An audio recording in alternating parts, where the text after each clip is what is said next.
بسم اللہ الرحمن الرحیم۔ بسم اللہ الرحمن الرحیم۔ السلام علیکم ورحمۃ اللہ وبرکاتہ۔ عزیز طلبہ، امید ہے آپ خیر و عافیت سے ہوں گے۔ اللہ تبارک و تعالیٰ آپ کو ایمان اور عافیت والی زندگی نصیب فرمائے۔ تو عزیز طلبہ، آج ہم سبق نمبر 59 کو پڑھنے جا رہے ہیں، جس کا عنوان ہے مسح علی الجبیرہ اور زخم والی پٹی وغیرہ پر مسح کے احکام۔ مسح علی الجبیرہ اور زخم والی پٹی وغیرہ پر مسح کے احکام۔ تو عزیز طلبہ، اس سے پہلے کہ ہم سبق کی تفصیل کی طرف آتے ہیں مصنف رحمۃ اللہ علیہ کی عبارت کی طرف۔ عبارت کچھ یوں ہے: والمسح علی الجبیرۃ وخرقۃ القرحۃ ونحو ذلک کالغسل فلا یتوقت ویجمع مع الغسل ویجوز وإن شدها بلا وضوء ويمسح على كل العصابة كان تحتها جراحة أو لا فإن سقطت عن برء بطل وإلا لا ولا يفتقر إلى النية في مسح الخف والرأس۔ ترجمہ: اور مسح جبیرہ پر اور زخم کی پٹی پر اور اس طرح دیگر چیزوں پر دھونے کی طرح ہے، پس اس کے لیے وقت معین نہیں، اور جمع کیا جائے گا دھونے کے ساتھ، اور اس پر مسح جائز ہے اگرچہ باندھا ہوا ہے بغیر وضو کے، اور مسح کرے کل پٹی پر، برابر ہے کہ اس کے نیچے زخم ہو یا نہ ہو۔ پس اگر گر جائے اچھا ہونے کی وجہ سے تو مسح باطل ہو جائے گا، ورنہ نہیں، اور احتیاج نہیں نیت کی موزے اور سر کے مسح میں۔ یہ تھا عبارت اور ترجمہ۔ اب ہم آتے ہیں سبق کی تفصیل کی طرف۔ آج کے سبق کے اندر ہم پڑھیں گے جبیرہ کی تعریف اور جبیرہ پر مسح کا حکم، نمبر 2 پلستر پر مسح کا حکم، نمبر 3 مسح علی الجبیرہ کی مدت کا حکم، نمبر 4 مسح علی الجبیرہ اور باقی عضو کو دھونے کا حکم، نمبر 5 مسح علی الجبیرہ کے لیے طہارت شرط ہے یا نہیں، نمبر 6 مسح علی الجبیرہ تمام پٹی پر ہے یا صرف زخم کی جگہ پر، اس کا حکم اور تفصیل، نمبر 7 اگر زخم اچھا ہو گیا اور پٹی گر گئی تو آیا کہ مسح باطل ہو جائے گا یا نہیں، نمبر 8 مسح علی الخف والرأس میں نیت کا حکم۔ تو اب ہم آتے ہیں اپنی پہلی بات کی طرف، جبیرہ کی تعریف اور جبیرہ پر مسح کا حکم۔ جبیرہ کی تعریف: جبیرہ ٹوٹی ہوئی ہڈی کے اوپر باندھنے والی لکڑی کو کہا جاتا ہے۔ ٹوٹی ہوئی ہڈی کے اوپر جو لکڑی باندھی جائے اس کو جبیرہ کہا جاتا ہے، اور جبیرہ ہر اس پٹی کو بھی کہا جاتا ہے جو زخم وغیرہ کی جگہ پر باندھی جائے۔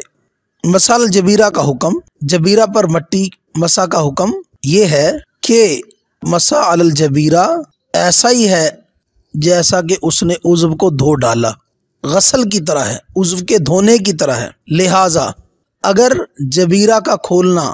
زخم کے لیے، ٹوٹی ہوئی ہڈی کے لیے نقصان دہ ہو تو پھر اس پٹی کا کھولنا ضروری نہیں، بلکہ اس پر مسح کر دینا کافی ہے، کیونکہ جبیرہ کے کھولنے میں حرج ہے اور حرج شریعت میں اٹھا لیا گیا ہے، لہٰذا جبیرہ پر مسح کر لینا کافی ہوگا، اور یہ مثل دھونے کے ہوگا۔ نمبر 2 پلستر پر مسح کا حکم: اگر کوئی کسی جگہ سے ہڈی ٹوٹ گئی اور اس پر پلستر باندھا گیا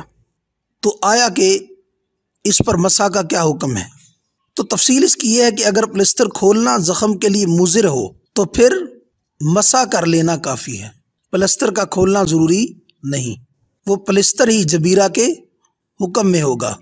لیکن اگر کھولنا مضر نہیں ہے، نقصان دہ نہیں، تو پھر 2 صورتیں: یا تو وہ پلستر عام مروج قیمت سے گراں ملے گا، یا قیمت تو زیادہ نہیں لیکن تنگ دستی کی وجہ سے وہ اس پلستر کے خریدنے پر قادر نہیں ہے، تو ان دونوں صورتوں کے اندر بھی مسح جائز ہے۔ تو ان دونوں صورتوں میں بھی پلستر پر مسح کر لینا جائز ہے، اور وہ مثل جبیرہ کے ہی ہوگا۔ نمبر 3 مسح علی الجبیرہ کی مدت کا حکم: آیا کہ اگر پٹی وغیرہ پر مسح کیا گیا تو اس کے لیے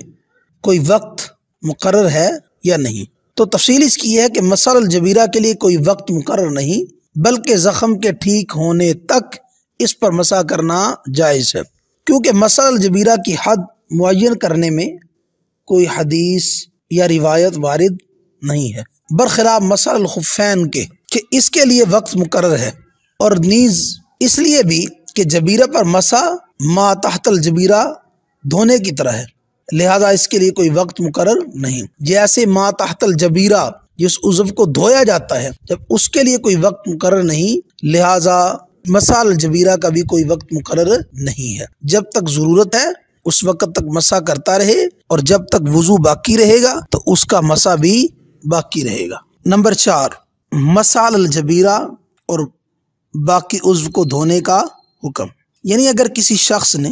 مسح کیا پٹی پر، آیا کہ وہ صرف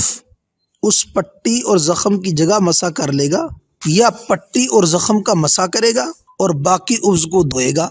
مثلا اگر بازو پر اس نے پٹی باندھی ہے اور کچھ بازو خالی ہے تو وہ پٹی پر مسح کرے اور باقی عضو کو دھوئے یا نہ دھوئے، اس کا کیا حکم ہے؟ تو تفصیل اس کی یہ ہے کہ مسح الجبیرہ دھونے کے ساتھ جمع ہو سکتا ہے، یعنی صرف پٹی کی جگہ پر مسح کر کے باقی عضو کو دھو لے، کیونکہ مسح الجبیرہ دھونے کا بدل نہیں ہے، مسح الجبیرہ یہ دھونے کا بدل نہیں ہے۔ اگر یہ مسح الجبیرہ دھونے کا بدل ہوتا پھر تو بدل اور مبدل کا جمع ہونا لازم آتا، جو کہ جائز نہیں ہے، لیکن چونکہ یہ بدل نہیں، یہی وجہ ہے کہ اگر ایک پاؤں کے جبیرہ پر مسح کیا اور دوسرے پاؤں میں موزہ ہو تو اس پر مسح جائز نہیں ہے، کیونکہ یہ حکماً جمع بین الغسلی والمسح ہے، جو کہ جائز نہیں۔ لیکن مسح الجبیرہ یہ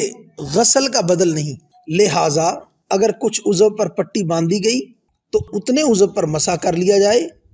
اور باقی عضو کو اگر دھونا ممکن ہو تو پھر باقی عضو کو دھویا جائے گا۔ نمبر 5، مسح الجبیرہ کے لیے طہارت شرط ہے یا نہیں، یعنی موضوع کی طرح آیا کہ وہ طہارت کے اوپر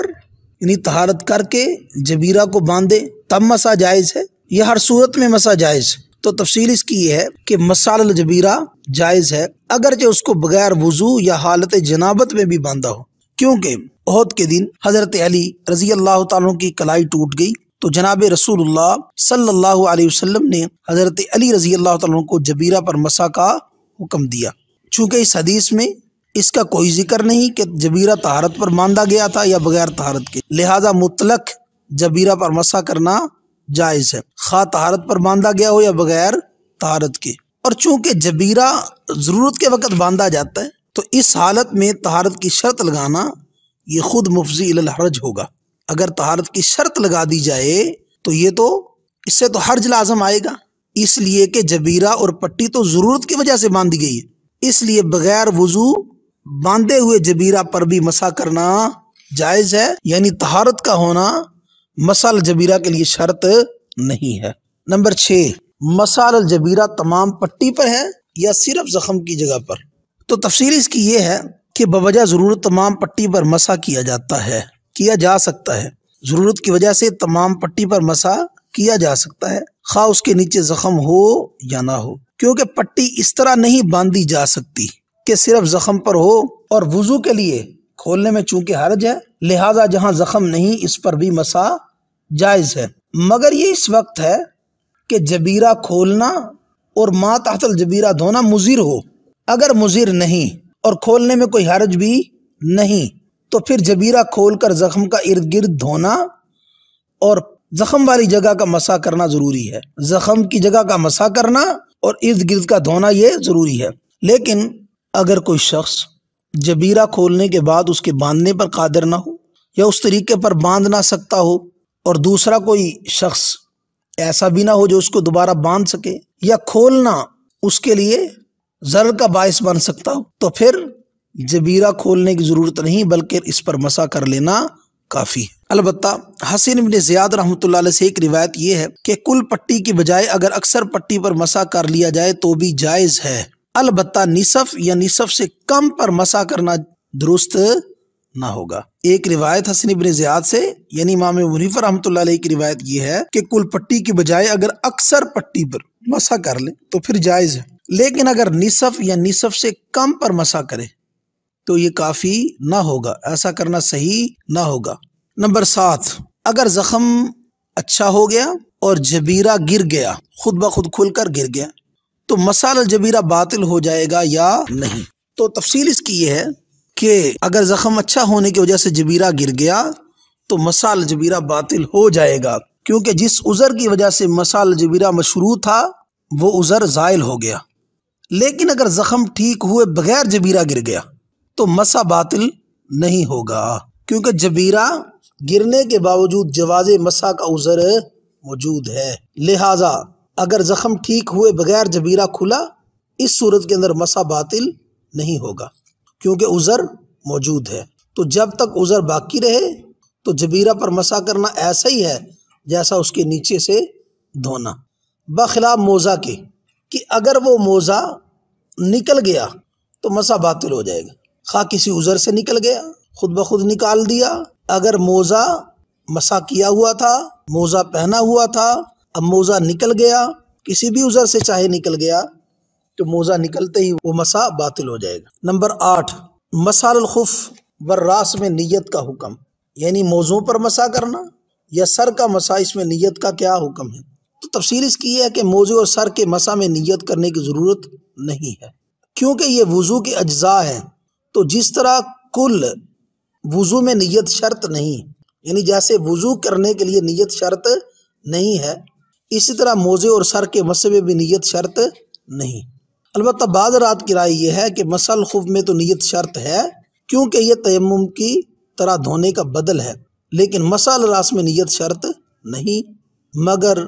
صحیح قول، مفتابی قول یہ ہے کہ نیت دونوں میں شرط نہیں ہے، نیت دونوں میں ضروری